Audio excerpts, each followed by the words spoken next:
ಆದ್ಮೇಲೆ ಈ ರೀತಿ ಹೇಳಿದ್ರೆ ರೈತರ ಆತ್ಮಸ್ಥೈರ್ಯ ಕುಗ್ಗುತ್ತೆ ಅಂತ ಹೇಳಿ ಬಿಜೆಪಿ ಆರೋಪ ಮಾಡ್ತಾರೆ. ನೋಡಿ, BJP ಅವರು ಇದನ್ನು ನಾಟಕ ಬಂದ್ ಮಾಡಲಿ. ಒಂದು ವೇಳೆ ಅವರು ಈ ಪರಿಸ್ಥಿತಿಯಲ್ಲಿದ್ದರೆ ಇವತ್ತು ಮೊದಲು ಬ್ರೇಕ್ ಆಗಿದ್ದು ನೀರಿಗೆ ಪ್ರಯಾರಿಟಿ. ವರ್ಲ್ಡ್ ವೈಡ್ ಜಾಗತಿಕ ಮಟ್ಟದಲ್ಲಿ ನಾನು ನೀರಾವರಿ ಮಂತ್ರಿಯಾಗಿ ಕೆಲಸ ಮಾಡಿದಂಥವನು. ಜಾಗತಿಕವಾಗಿ ಕುಡಿಯುವ ನೀರಿಗೆ ಪ್ರಾಶಸ್ತ್ಯ. ಈಗ ಉದಾಹರಣೆಗಾಗಿ ಆಲಮಟ್ಟಿ ಅಣೆಕಟ್ಟಿನಲ್ಲಿ 3.8 TMC ಇತ್ತು ನೀರು. 3.8 TMC ಇಡೀ ಕುಡಿಯೋಕೆ ನೀರಿಗೆ ಸಾಕಾಗೋದಿಲ್ಲ. ಮತ್ತು ಕುಡಿಯೋಕೆ ನೀರು ಸಾಕಾಗೋದಿಲ್ಲ, ಅದನ್ನು ನೀವು ರೈತರಿಗೆ ಕೊಡಿದ್ರೆ ರೈತರ ಪರವಾಗಿ ನಾವು ಇದೀವಿ, ರೈತರ ವಿರೋಧ ಅಲ್ಲ ನಾವು. ಆದರೆ ಕುಡಿಯೋಕೆ ಕೊಡಬೇಕು, ರೈತರಿಗೆ ಕೊಡಬೇಕು. ತಿಳ್ಕೊಬೇಕು. ಸುಮ್ಮನೆ ನಾಟಕ ಏನು ಅದು ನೋಡಿ, ಕಾಲಕ್ಕೂ ರಿವ್ಯೂ ಮಾಡಬೇಕಾಗ್ತದೆ. ಎಷ್ಟು ಮಳೆ ಬರ್ತದೆ, ಮಳೆ ಬಂದಮೇಲೆ ಎಷ್ಟು ನಮಗೆ ಬ್ಯಾಕ್ವರ್ಡ್ ವರ್ಕ್ ಮಾಡಬೇಕಾಗ್ತದೆ. ಯಾಕಂದ್ರೆ ಈಗ ಅಲ್ಲಿ ನೀನು ಎಫೆಕ್ಟ್ ಎಷ್ಟು ವರ್ಷ ಇರ್ತದೆ. ಒಂದು ವೇಳೆ ಮಾನ್ಸೂನ್ ಫೇಲ್ ಆಯ್ತು ಅಂದರೆ ನೆಕ್ಸ್ಟ್ ಮೇ ಜೂನ್ ತನಕ ಹೋಗ್ತದೆ. ನಮ್ಮಲ್ಲಿ ಎಲ್ಲ ಕೂಡ ನಾನು ವಿಜಯಪುರ ಬಾಗಲಕೋಟೆ ರಿವ್ಯೂ ಮಾಡಿದ್ದೀನಿ ಎರಡೂ. ನೀರಿರುವುದು ಇಲ್ಲಿವರೆಗೆ ಈಗ ಏನೋ ಫ್ಲೋ ಬರ್ಸ್ತಾ ಇದ್ದಾವೆ. ಅದನ್ನು ಹೊರತುಪಡಿಸಿದರೆ ಜುಲೈ 20 ತನಕ ನೀರಿತ್ತು. July 30 maximum. ಆಗಸ್ಟ್ 1ನೇ ತಾರೀಕಿಗೆ ಹಾಹಾಕಾರ ಪ್ರಾರಂಭ ಆಗ್ತಿತ್ತು. ಪ್ರೈವೇಟ್ ಬೋರು, ಓಪನ್ ವೇಲು, ಖಾಸಗಿ ಗೌರ್ಮೆಂಟ್ ಬೋರ್ಸು ಎಲ್ಲರೂ ಇದು ಮಾಡಿ ನೋಡಿದರೂ ಕೂಡ ಮುಂದೆ ಅದು ಒಂದು ಸ್ವಲ್ಪ ದಿವಸ ಹೋಗ್ತಿತ್ತು. ಅದಾದಮೇಲೆ ಅಂತರ್ಜಲ ಅದು ಕಡಿಮೆ ಹೋದರೆ ನೀರೇ ಇರಲಾದ್ರೆ ಹೆಂಗೆ ರೀ? ಕುಡಿಯೋಕೆ ನೀರು ಕುಡಿದು ಪ್ರಾಧಾನ್ಯತೆನೋ ರೈತರಿಗೆ ಇದು ಮಾಡುವಂಥದ್ದು. BJP ಅವರು ಎಲ್ಲದ್ರಾಗೂ ಅದು ಮಾಡ್ತಾರೆ. ಆಯ್ತು ಹೇಳ್ಬಿಡಿ, BJP ಎಲ್ಲ ಕುಡಿದು ನೀರು ಬಂದ್ ಮಾಡಿಬಿಡಿ ಅಂಥೇಳಿ, ನೀರು ಕುಡಿಯೋದು ಸ್ಟಾಪ್ ಮಾಡಿಬಿಡಿ ಏನ್ರಿ.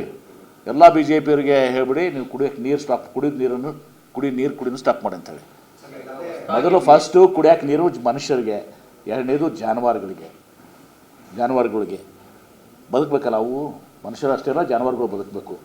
ಅದನ್ನು ಬಿಟ್ಕೊಂಡು ಇವ್ರು ರಾಜಕಾರಣ ಮಾಡಿದ್ರೆ ಈಗ ಫ್ಲೋಸ್ ಬರ್ತಾ ಇದ್ದಾವೆ ಕೆಲವು ಕಡೆ ಎಲ್ಲ. ಆ ಫ್ಲೋಸ್ ನೋಡಿಕೊಂಡು ನಮಗೆ ಎಷ್ಟು ನೀರು ಬರ್ತದೆ, ಪ್ರೊಡಕ್ಷನ್ ಎಷ್ಟಿದೆ ಅದನ್ನು ನೋಡ್ಕೊಂಡು ಡಿಸೈಡ್ ಮಾಡ್ತೀವಿ. ರೈತರಿಗೆ ನೀರು ಕೊಡಬಾರ್ದಂತೇನು ಉದ್ದೇಶ ಇಲ್ಲ. ಈಗ ಹೊಸದಾಗಿ ವಿದೇಶಾಂಗ ಹೂಡಿಕೆ ಮತ್ತು ವ್ಯವಹಾರಗಳ ಸಚಿವಾಲಯವನ್ನು ಹೊಸದಾಗಿ ಮಾಡಿದ್ರೆ ಮೊನ್ನೆ ಕ್ಯಾಬಿನೆಟ್ ಬಂದಿದೆ. ಈಗ ಗ್ಲೋಬಲ್ ಇನ್ವೆಸ್ಟರ್ಸ್ ಇದೆಲ್ಲ ತಮ್ಮ ವ್ಯಾಪ್ತಿಗೆ ಬರ್ತಾ ಇದೆ ನೋಡಿ. ಆ ಬಗ್ಗೆ ಈಗಾಗಲೇ ಒಂದು ಕ್ಯಾಬಿನೆಟ್ ಸಬ್ ಕಮಿಟಿ ಏನು ಮಾಡಿದ್ದೀವಿ. ಆ ಸಬ್ ಕಮಿಟಿಯಲ್ಲಿ ಚರ್ಚೆ ಮಾಡಿ ಯಾವುದು ಅದಕ್ಕೆ ಏನು ಮಾಡ್ಬೇಕು ಅನ್ನೋದು ಅದು ಅಲ್ಲಿ ವಿಚಾರ ಮಾಡಿ ಹೇಳ್ತದೆ. ಇಲ್ಲ ಹಾಗೇನಿಲ್ಲ. ಈಗ ಅದನ್ನ ಬಗ್ಗೆ ಒಂದು ಕ್ಯಾಬಿನೆಟ್ ಸಬ್ ಕಮಿಟಿ ಆಗಿದೆ. ಅದನ್ನು ಕ್ಯಾಬಿನೆಟ್ ಸಬ್ ಕಮಿಟಿಲಿ ಅವು ಏನೇನು ಡುಪ್ಲಿಕೇಶನ್ ಆಗ್ತವೆ ಅದನ್ನು ಹೇಳ್ತೀವಿ.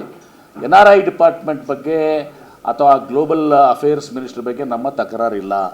ಅಲ್ಲಿ ಒಂದು ಸಹ ನಿಮ್ಮ ರಿಸರ್ಚು, ಯೂನಿವರ್ಸಿಟೀಸು, ಕನ್ನಡಿಗರು, ಅನಿವಾಸಿ ಭಾರತೀಯರು ಇವರೆಲ್ಲರೂ ಕೂಡ NRIs ಏನಿದಾರಲ್ಲ ಅವ್ರ ವೆಲ್ಫೇರ್ ಆಗಲಿ, ಅವರ ಒಂದು ಟ್ಯಾಲೆಂಟ್ ಇದು ಮಾಡೋದಾಗಲಿ ಅದ್ರ ಬಗ್ಗೆ ಆಡೋದು ಮಾತಿಲ್ಲ. ಇನ್ನು ಕೆಲವೊಂದು ಇನ್ವೆಸ್ಟ್ಮೆಂಟ್ ಅಂತ ಬಂದಾಗ ಒಂದು ಸಹ ಕೆಲವೊಂದು ಎಲ್ಲ ಓವರ್ಲ್ಯಾಪ್ ಆಗ್ತವೆ. ಈಗಾಗಲೇ ಕಮಿಟೀಸ್ ಇದ್ದಾವೆ, ಸೆಟ್ ಬಿಸ್ನೆಸ್ ರೂಲ್ಸ್ ಇದ್ದಾವೆ ವರ್ಲ್ಡ್ ವೈಡ್. ಒಂದು ಸಹ ರಾಜ್ಯದಲ್ಲಿ ಅಷ್ಟೇ ಅಲ್ಲ, ಬೇರೆ ಬೇರೆ ರಾಜ್ಯಗಳಲ್ಲಿ, ನಮ್ಮ ರಾಜ್ಯಗಳು ಕೂಡ ಅನೇಕ ಕರ್ನಾಟಕ ಫೋರಮ್ ಇದೆ, ಉದ್ಯೋಗ ಮಿತ್ರ ಇದೆ, ಸಿಂಗಲ್ ವಿಂಡೋ ಇದೆ, SSLCC ಇದೆ, ಕ್ಯಾಬಿನೆಟ್ ಸಬ್ ಕಮಿಟಿ ಅವರ ಇನ್ಸೆಂಟಿವ್ಸ್ ಇದೆ, ಇದೆಲ್ಲವೂ ಕೂಡ ಇದೆ. ಹೀಗೆಲ್ಲ ಇರೋದ್ರಿಂದ ಆ ಬಗ್ಗೆ ನಾವು ಅದನ್ನು ಕ್ಯಾಬಿನೆಟ್ ಸಬ್ ಕಮಿಟಿಯಲ್ಲಿ ಇದು ಮಾಡಿ, ಅದೇನು ದೊಡ್ಡ ವಿಷಯ ಅಲ್ಲ. It is going to be resolved. It's going to be resolved. ಅದೇನು ಹಾಗೇನಿಲ್ಲ. ಅದೊಂದು ಪ್ರಸ್ತಾವನೆಯಲ್ಲಿ ಅದು ಪ್ರಪೋಸಲೇ ಹಾಗೇ ಇದೆ. ಗ್ಲೋಬಲ್ ಅಫೇರ್ಸ್ ಅಂತಿದೆ. ಅದೇನೋ ಒಬ್ಬ ಕ್ಯಾಬಿನೆಟ್ ನೋಟ್ನಲ್ಲಿ ಗ್ಲೋಬಲ್ ಇನ್ವೆಸ್ಟ್ಮೆಂಟ್ಸ್ ಅಂತ ಬಂದಿತ್ತು. ಅದು ಕೂತ್ಕೊಂಡು ಚರ್ಚೆ ಮಾಡ್ತೀವಿ. ಅದು ಕೂತು ಸಬ್ ಕಮಿಟಿಯಲ್ಲಿ ನಾವು ಚರ್ಚೆ ಮಾಡಿ ಅದನ್ನು ರಿಸಾಲ್ವ್. ಇದು ನಾಟ್ ಅ ಬಿಗ್ ಇಶ್ಯೂ, ಇದು ದೊಡ್ಡ ವಿಷಯ ಅಲ್ಲ, ಇದನ್ನು ಬಗೆಹರಿಸ್ತೀವಿ ಸರ್. ಯಾರು ಮಾಡ್ತಾರೆ ಈಗ ಈ ತಿಂಗಳ ಅಂತ ಇದ್ದಲ್ಲಿ ನೆಕ್ಸ್ಟ್ 10-15 ದಿವಸದಲ್ಲಿ ಕ್ಯಾಬಿನೆಟ್ ಆಗ್ತದೆ.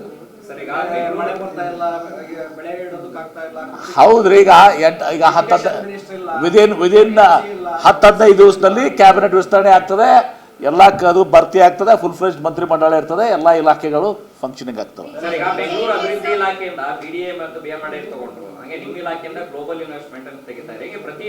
ಅಂಥದ್ದೇನಿಲ್ಲ. ನಮ್ಮ ಇಲಾಖೆಯಲ್ಲಿ ಅಂಥದ್ದು ಯಾವುದೂ ಕೂಡ ಇಲ್ಲ. ಸ್ವಲ್ಪ ಆ ಗೊಂದಲ ಏನಿದೆ, ಆ ಗೊಂದಲ ಸಬ್ ಕಮಿಟಿ ಇದೆ, ಸಬ್ ಕಮಿಟಿಲಿ ಬಗ್ಗೆ ಇರ್ತದೆ. That not a big issue. ಯಾಕೆ ಇಶ್ಯೂ ಅಂದ್ರೆ ಸಿಎಂಗೆ ಪ್ರಪೋಸಲ್ ಹೋದಾಗ ಕೇವಲ ವಿದೇಶಾಂಗ ವ್ಯವಹಾರಗಳ ಸಚಿವಾಲಯ ಅಂತ ಮಾತ್ರ ವಿಷಯ ಇತ್ತು.